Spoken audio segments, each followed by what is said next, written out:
Mas kalau boleh tahu namanya siapa ya? Rafli. Saya Ahmad Rian, biasa dipanggil Rian. Saya Ayu. Saya Gina. Saya Rida. Saya Indah. Kalau boleh tahu Mas sukunya apa ya? Saya suku Banjar. Jawa.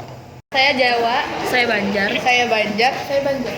Kalau gitu kira-kira bisa artiin kalimat ini nggak? Apa tuh? Nyawa bisi panci kah? Tahu? Pancis. Pancis. Tahu. Oh iya, silakan. Kamu punya pancis kah? Ya kan? Ya nggak Tahu sih? artinya pancis nggak? Tipis sih, lupa aku. Punapa panjenengan kersa ngabdeni raksa dalu? Kira-kira tahu artinya nggak? Enggak. Oh iya, nggak tahu ya. Enggak tahu. Nyawa basi. Bisi, pancis. Oh, nyawa bisi pancis kah? Kamu punya pancis kah? Pancis tuh nggak tahu apa? Pancis nggak tahu. Nggak tahu pancis tuh.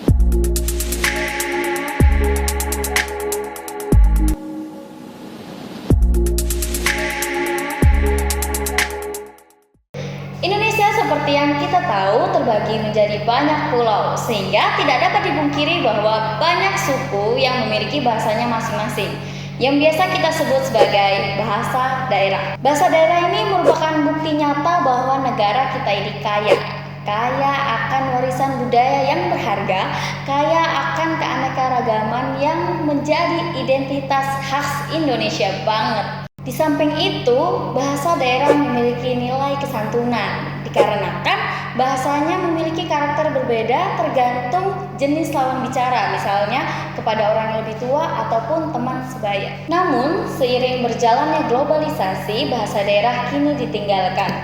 Seperti prediksi Wakil Presiden kita, Yusuf Kala, bahwa bahasa daerah akan segera musnah. Mari kita kulik penyebabnya.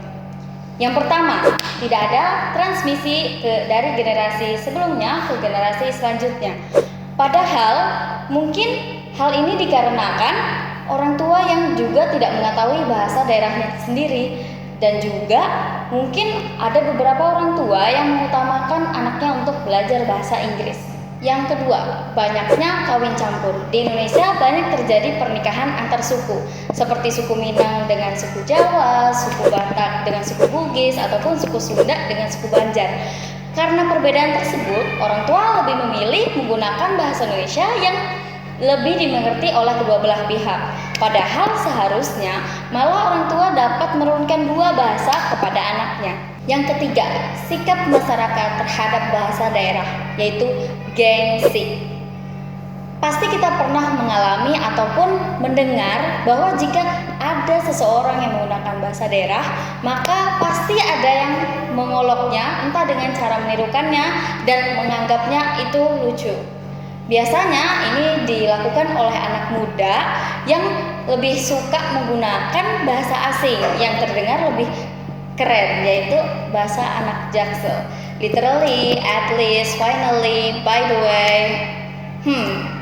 Memang banyak alasan yang menjadikan bahasa daerah ini menjadi tidak penting.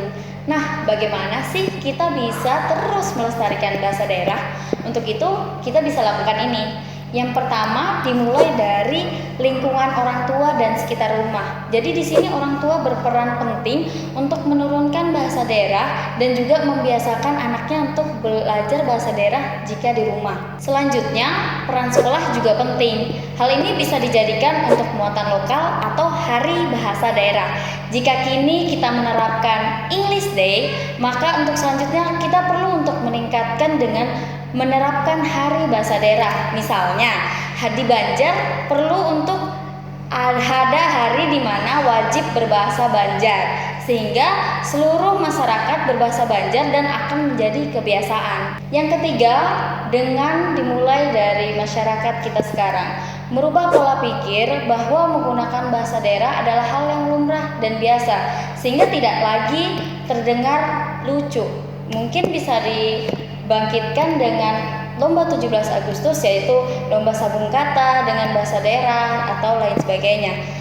Selanjutnya, bisa juga dengan peraturan pemerintah yang mengatur jika pegawai negeri sipil wajib menguasai bahasa daerahnya untuk menjadi PNS. Selain itu, bisa juga dimulai dengan media di sekitar kita seperti kamus, games, film, buku cerita, industri kreatif, komunitas ataupun media sosial yang menggunakan bahasa daerah atau tanda-tanda umum di sekitar kita yang biasa kita pakai bahasa Inggris. Misalnya gentleman ataupun ladies yang bisa kita ubah menjadi lanang dan wedok. Nah, memang bahasa asing penting untuk dipelajari, namun itu bukan alasan untuk kita tidak peduli dan malu dengan bahasa daerah kita sendiri. Kita harus bangga dan terus melestarikan warisan khas keunikan dari Indonesia. Jangan takut menggunakan bahasa daerah karena dianggap ketinggalan zaman ataupun kampungan. Justru karena kita mempelajari bahasa daerah, maka kita turut berpartisipasi sebagai pelestari budaya. Selain dapat meningkatkan kecerdasan karena kemampuan berbahasa, namun juga kita dapat terus melestarikan jati diri dan juga ciri khas Indonesia.